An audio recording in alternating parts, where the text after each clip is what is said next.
Jonah, chapter 1. Jonah runs from the Lord. The Lord gave this message to Jonah, son of Amittai. Get up and go to the great city of Nineveh. Announce my judgment against it, because I have seen how wicked its people are. But Jonah got up and went in the opposite direction to get away from the Lord. He went down to the port of Joppa, where he found a ship leaving for Tarshish.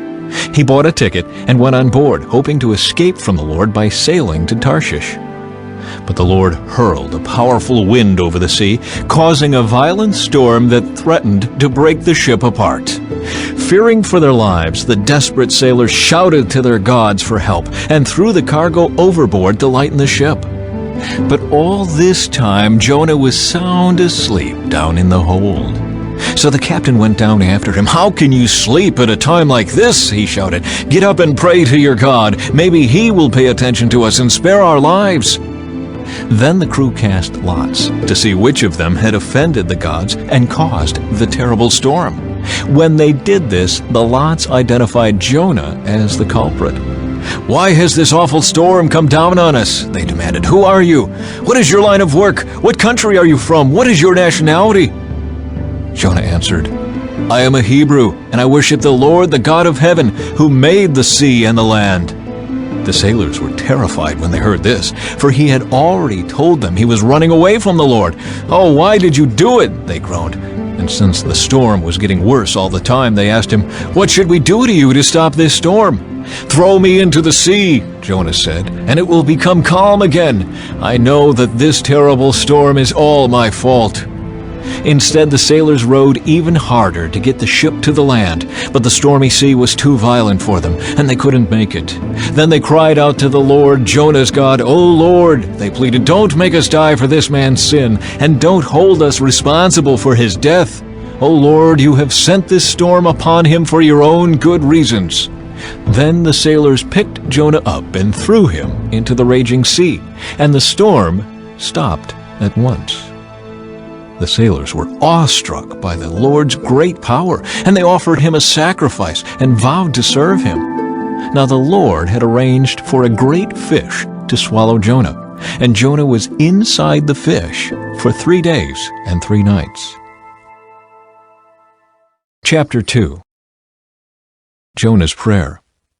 Then Jonah prayed to the Lord his God from inside the fish. He said, "I cried out to the Lord in my great trouble, and he answered me. I called to you from the land of the dead, and Lord, you heard me. You threw me into the ocean depths, and I sank down to the heart of the sea. The mighty waters engulfed me. I was buried beneath your wild and stormy waves. Then I said, O Lord, you have driven me from your presence, yet I will look once more toward your holy temple.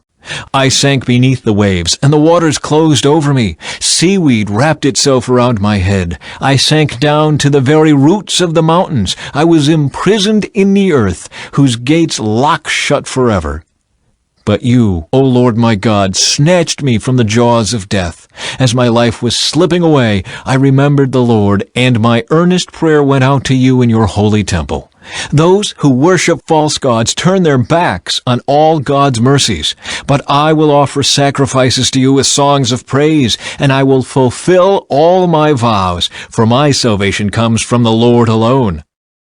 Then the Lord ordered the fish to spit Jonah out onto the beach. Chapter 3. Jonah goes to Nineveh. Then the Lord spoke to Jonah a second time. Get up and go to the great city of Nineveh, and deliver the message I have given you. This time, Jonah obeyed the Lord's command and went to Nineveh, a city so large that it took 3 days to see it all.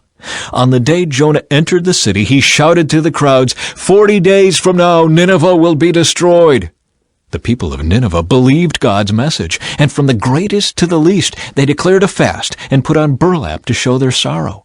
When the king of Nineveh heard what Jonah was saying, he stepped down from his throne and took off his royal robes. He dressed himself in burlap and sat on a heap of ashes. Then the king and his nobles sent this decree throughout the city. No one, not even the animals from your herds and flocks, may eat or drink anything at all. People and animals alike must wear garments of mourning, and everyone must pray earnestly to God. They must turn from their evil ways and stop all their violence.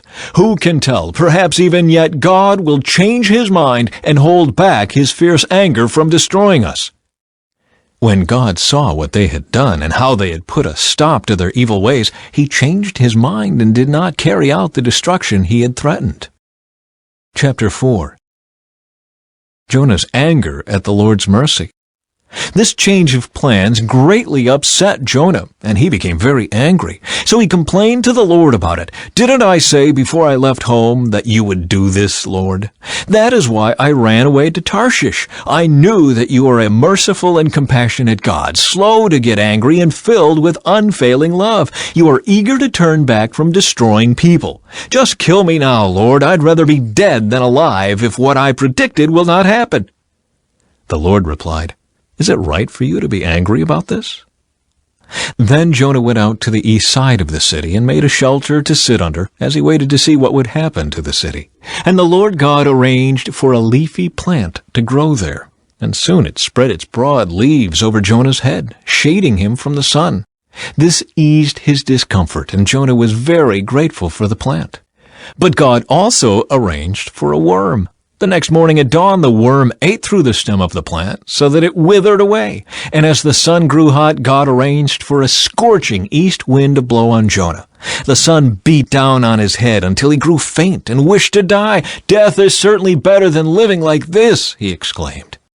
Then God said to Jonah, "Is it right for you to be angry because the plant died?" "Yes," Jonah retorted, "even angry enough to die." Then the Lord said, "You feel sorry about the plant, though you did nothing to put it there. It came quickly and died quickly. But Nineveh has more than 120,000 people living in spiritual darkness, not to mention all the animals. Shouldn't I feel sorry for such a great city?"